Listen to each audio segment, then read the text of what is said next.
आप लोग का पबजी और लूडो खेलना हो गया होगा तो आप पढ़ाई भी कर लीजिए कभी कभी। तो आज का जो हमारा टॉपिक है image formation of A concave mirror. और जो पबजी खेल रहे हैं उसको बंद कर दीजिए और वीडियो देखना ज़रूर चालू कीजिए। पढ़ाई ज़्यादा इंपॉर्टेंट है पबजी से ज़्यादा। मेरे ख्याल से शायद आपके ख्याल से पबजी और लूडो ये सब गेम्स ज़्यादा इंपॉर्टेंट है या बाहर घूमना। बाहर तो वैसे हम घूम नहीं सकते अभी कोरोना वायरस के कारण, और कुछ लोग घूम भी रहे हैं, उनको कुछ शायद ज़्यादा फ़र्क तो नहीं पड़ता। चलो हमको क्या है, इसमें हम अपना वीडियो शुरू करते हैं। और इस वीडियो में हम करने वाले image formation of concave mirror और image formation of convex mirror. ठीक है, तो आपने ये पार्ट 3 वीडियो आपने पहले भी वीडियो देखे होंगे। तो इसमें इनके रे डायग्राम है। रे डायग्राम से पहले हम ये तो मैंने ऐसे ही बनाया था यहाँ पे। और ये हमारा जो टेबल है, टेबल में क्या लिखा हुआ है यहाँ पे, position of the object, position of the image, size of the image और नेचर ऑफ द इमेज। तो आपको पता ही होगा, नेचर तो पता है आपको, रियल, इन्वर्टेड।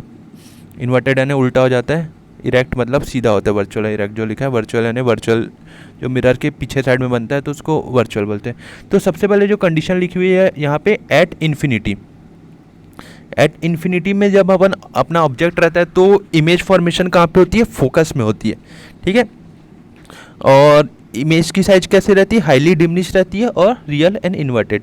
तो यहाँ पे मेरा बना भी हुआ है, लेकिन मैं आपको एक बार बना के भी बता देता हूँ थोड़ा सा पहला वाला, बाकी हम ऐसे ही देख लेंगे। जैसे कि हमने ये बना लिया है कॉनकेव मिरर, ये अपना प्रिंसिपल एक्सिस, और मान लो ये अपना है एफ।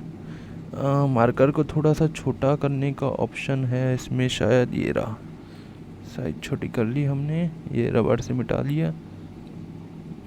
रबड़ छोड़ दीजिए, या फिर डायरेक्टली हम इसको मिटाते हैं। और ये हमने, ओह माय गॉड, ये हमने ये बना लिया, यहाँ पे आ गया, ये यहाँ पे ले लिया हमने एफ, एक पॉइंट जो हमारा रहता है यहाँ पे। ठीक है, ये मान लो ले लिया। तो ये इंसिडेंट रे आई यहाँ से। ठीक है, कहाँ से पास होते जाएगी, फोकस। हमने पिछला वीडियो भी देखा होगा, हमेशा फोकस से पास होती है। फिर ये दूसरी लाइन भी आई, और ये भी कहाँ से पास होगी, ये भी फोकस से होगी। तो जिस पॉइंट में मिलती है उसी पॉइंट में इमेज फॉर्म होता है। और कहाँ से आ रहा था वो ऑब्जेक्ट, कहाँ पे है, इन्फिनिटी में है। ठीक है, इन्फिनिटी में है वो ऑब्जेक्ट, और वो आते आते कहाँ से, फोकस से पास हुआ, फिर फोकस। जिस पॉइंट में मिलते हैं वहाँ पे क्या होती है, इमेज फॉर्म होती है। तो जैसे कि पहले कंडीशन में हम पढ़े थे अभी क्या बोला था, एट इन्फिनिटी में रहती है, कहाँ फॉर्म होती है इमेज, फोकस में होती है। कैसी इमेज रहती है, हाईली डिमिनिश होती है, यानी कि बहुत छोटी हो जाती है। यानी जैसे कि अपन बनाए थे यही वाला, ये अभी कैसे हो गई थी, ये हाईली डिमिनिश यानी छोटी हो जाती है इमेज। ठीक है, तो ये हमारा पहला कंडीशन था। और कैसी है ये इमेज, रियल और इन्वर्टेड रहती है। ठीक है, रियल और इन्वर्टेड मतलब रियल भी असली मिरर के लेफ्ट हैंड साइड में रहती है ना, मिरर के बाहर रहती है, और इन्वर्टेड रहती है। और वो वाली जो रहती है वर्चुअल वाली, मिरर के बैक साइड में रहती है, फ्रंट साइड में रहती है, इतना ही फ़र्क है। तो ये हमारा पहला कंडीशन था। दूसरा है, क्या है, अब इन्फिनिटी से हम थोड़ा सा आगे आ जाते हैं। अब इन्फिनिटी के हम थोड़ा आ गए तो कहाँ पे आ गए, बियॉन्ड सी में, सी से थोड़ा सा पहले। और इमेज कहाँ फॉर्म होती था, बिटवीन एफ एंड सी में। और इमेज कैसी रहती है, अब पहले हाईली डिमिनिश थी, अब कैसी हो गई, डिमिनिश हो गई। और क्या, ये भी रियल और इन्वर्टेड है। ठीक है, तो ये वाला है हमारा दूसरा वाला डायग्राम। क्या है, इमेज पहले कहाँ थी, इन्फिनिटी में थी वहाँ पे, अब कहाँ गई, सी के पास आ गई है। ये इन्फिनिटी में ऑब्जेक्ट था, अभी कहाँ पे रखे हम, सी के पास में रखे हुए हैं उसको। ठीक है, सी से पास आ गया तो एक सिंपल अपना जो सीधा वाला लाइन जाती है, ये सीधा लाइन जाएगी इंसिडेंट रे, वो कहाँ से, फोकस से होते हुए आएगी। ठीक है, और दूसरा कंडीशन हमने रूल नंबर 3 पढ़ा था कि सी से आएगी तो सी से ही वापस जाएगी, पढ़ा था। तो दोनों का मिला के कहाँ पे मिल रहे हैं लोग, सी और एफ के बीच में, यानी सेंटर ऑफ कर्वेचर और प्रिंसिपल फोकस के मिल रहे हैं। और कैसा, ये उल्टी हो गई इमेज, क्या बोलते हैं इसको, रियल एंड इन्वर्टेड। ये ऐसे सीधा था ऑब्जेक्ट यहाँ पे, ये क्या हो गया, उल्टा हो गया। तो क्या बोलते हैं इसको, रियल और इन्वर्टेड। ठीक है, ये हमारा दूसरा कंडीशन है। तो आगे देखते हैं हम हमारा तीसरा कंडीशन। तीसरा कंडीशन में क्या हो रहा है, एट सी में बोल रहा है, पोजीशन ऑफ ऑब्जेक्ट कहाँ है, सी में है, और पोजीशन इमेज कहाँ फॉर्म हो रही है, सी में हो रही है। कैसी इमेज फॉर्म हो रही है, सेम साइज की और रियल और इन्वर्टेड हो रही है। तो ये तीसरा वाला हमारे यहाँ पे है, कहाँ पे, पहला वाला अपन बनाए, ये यहाँ से अपन का इंसिडेंट रे हुआ, किससे, फोकस से होते हुए गया। और दूसरा वाला फोकस से अगर अपन डायरेक्टली पास करेंगे तो ये यहाँ से आगे तक जाएगा।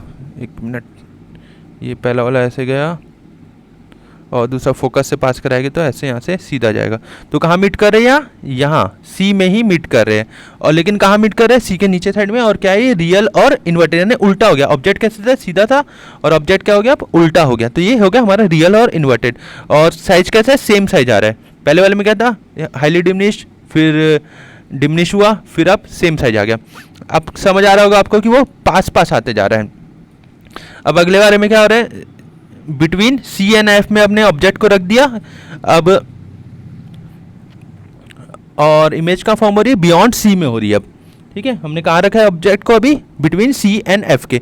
यानी ये समझ आ रहा होगा आपको कि हम ऑब्जेक्ट को जितना पास लेते जा रहे हैं, इमेज उतनी दूर फॉर्म हो रही है। ठीक है, अब ये अपना आ गया बिटवीन सी एंड एफ में अपन ऑब्जेक्ट रखे। सी और ये एफ है, इनके बीच में ये ऑब्जेक्ट है हमारा। ठीक है, तो पहले कंडीशन में हम उसको क्या किए? सीधा उसको पास, सीधा इंसिडेंट रे हुई तो किससे होते हुए जाएगा? वो फोकस से होते हुए गया। ठीक है, ये पहला वाला। दूसरा हमने जो पढ़ा था, अगर वो सी से आएगा तो वापस सी में ही जाएगा। सी से आया, वापस सी में ही गया वापस। ठीक है, तो ये यहाँ पे क्या हो गया? रियल और इन्वर्टेड हो गया, उल्टा हो गया। और क्या हुआ? ये थोड़ा सा और मैग्नीफाइड हो गया। ठीक है, बड़ा हो गया। ऑब्जेक्ट छोटा था, उससे थोड़ा बड़ा हो गया। ठीक है, और वो क्या हुआ? और दूर जाते जा रहे हैं। ठीक है, पहले सी में आया, अब सी से कहाँ चले गया? बियॉन्ड सी में चले गया। अब आगे अपना फिफ्थ कंडीशन पढ़ते हैं। उसमें क्या है? क्या बोल रहे हैं? ऑब्जेक्ट कहाँ पे? एट एफ में है, और पोजीशन ऑफ इमेज कहाँ है? एट इन्फिनिटी में है।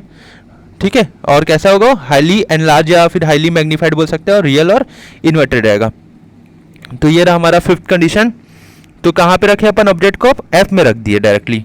अब एफ में रखे तो पहला जो पास कराए अपन, ये पास कराए, ये हम एफ में रखे, ये पास कराए तो डायरेक्टली वो एफ से पास होते हुए गया। ठीक है, और दूसरा अगर सी से अगर अपन पास कराएंगे तो वापस सी में ही आएगा। तो ये एक इन्फिनिटी में जाके मिलेगा। तो इसी पॉइंट को एट इन्फिनिटी बोलते हैं। तो इमेज का फॉर्म हो रही है इन्फिनिटी में फॉर्म हो रही है। वो क्या रहेगी? हाईली मैग्नीफाइड या हाईली एनलार्ज भी बोल सकते हैं, दोनों बोल सकते हैं। ठीक है, तो ये सिंपल है। अब ये आखिरी कंडीशन, सबसे आखिरी में क्या बोल रहे हैं हमको यहाँ पे? बिटवीन पी एंड एफ के बीच में। ठीक है, और इमेज का फॉर्म हो रही है अब इन्फिनिटी में भी नहीं हो रही है, बिहाइंड द मिरर, मिरर के पीछे, यानी back side of the mirror में हो रही है। और कैसी इमेज है? एनलार्ज है और वर्चुअल और इरेक्ट, यानी मिरर के बैक साइड में फॉर्म हो रही है। तो मैंने पहले भी बताया था कि वो क्या रहती है? वर्चुअल और इरेक्ट रहती है। ठीक है, यानी सीधी होती है, उसमें उल्टा नहीं होता, सीधा ही रहता है। जैसे कि यहाँ पे दिख रहा होगा आपको, ये सीधा था, ये उल्टा हो गया, ये सीधा था, ये उल्टा हो गया, यहाँ पे ये सीधा था, ये उल्टा हो गया। लेकिन यहाँ पे सीधा रहेगा तो सीधा ही रहेगा। तो यहाँ पे इमेज कैसे फॉर्म कराएगी? यहाँ पे भी सिंपल है, ज़्यादा आपको दिमाग नहीं लगाना है। ये आखिरी फोर्थ नंबर वाला रूल था जो अपना, ये क्या हुआ? यहाँ पे हमने सीधा ये ऑब्जेक्ट पड़ा हुआ है हमारा, और ये हमने क्या किया? पहला angle of incident equal to angle of reflection हो गया, पहला वाला। और दूसरा ये सी से पास किया तो सी से ही वापस आ गया। तो अपन इमेजिन करेंगे कि ये पीछे में यहाँ पे मिल रहा है, और ये पॉइंट पीछे में यहाँ पे जा रहा है। तो जिस पॉइंट में वो मिल रहा है वो क्या होगा? अब ना वहीं पे इमेज फॉर्म होती है, ऐसा अपन इमेजिन करते हैं। तो इमेज कहाँ फॉर्म हो रही है? यहाँ पे बी लिख दिया है मैंने। कहाँ पे हो रही है? बिहाइंड द मिरर हो रही है, ये यहाँ पे, ये वाला पॉइंट जो है यहाँ पे हो रही है। और कैसी है? यहाँ पे सीधी है, तो उसको क्या बोलेंगे? वर्चुअल और इरेक्ट बोलेंगे। ठीक है, तो ये था हमारा image formation of concave mirror. तो अब हम आगे देखेंगे image formation of convex mirror. उससे पहले हम कुछ और देख लेते हैं। ये वीडियो थोड़ा लेंथी हो रहा है, तो अगले वीडियो में देखेंगे हम image formation of convex mirror. उससे पहले हम देख लेते हैं यहाँ पे कॉनकेव मिरर के बारे में कुछ और बातें भी जान लेते हैं। ऐसा नहीं कि इसको यहीं ख़त्म कर देंगे, बोर्ड एग्जाम में ऐसा भी आता है, लेकिन वो भी आ सकता है। अब position and nature and size of the image formed by a concave mirror dependent on the position of the object in relation to PCF. image form can be real or virtual. तो क्या बोल रहे हैं? Image real और virtual हो सकती है, और किस में डिपेंड करता है कि उस ऑब्जेक्ट को अपन कहाँ रखें। द इमेज कैन ऑल्सो भी मैग्नीफाइड भी हो सकती है, डिमिनिश भी हो सकती है, और सेम साइज भी हो सकती है। अपन सब चीज़ देख लिए। ठीक है, इसके लिए आपको ये टेबल बना लेना, टेबल को याद कर लेना, बहुत सिंपल सा टेबल है। अब ये है हमारा यूसेस ऑफ कॉनकेव मिरर। तो उसमें क्या है? Used in search light torches, headlights, यानी ये सब अब चीज़ें आपने देखी ही होगी। जो सर्च लाइट आती है अपनी, सीआईडी तो देखते ही होगे आप लोग। और टॉर्चेस तो घर में रहती ही है लगभग आजकल, कुछ लोग तो मोबाइल के फ्लैश लाइट से ही काम चला लेते हैं। उसके बाद है अपना हेडलाइट। गाड़ी की हेडलाइट क्या है, कॉनकेव शेप की रहती है, आप तो पूरी देखे होगे।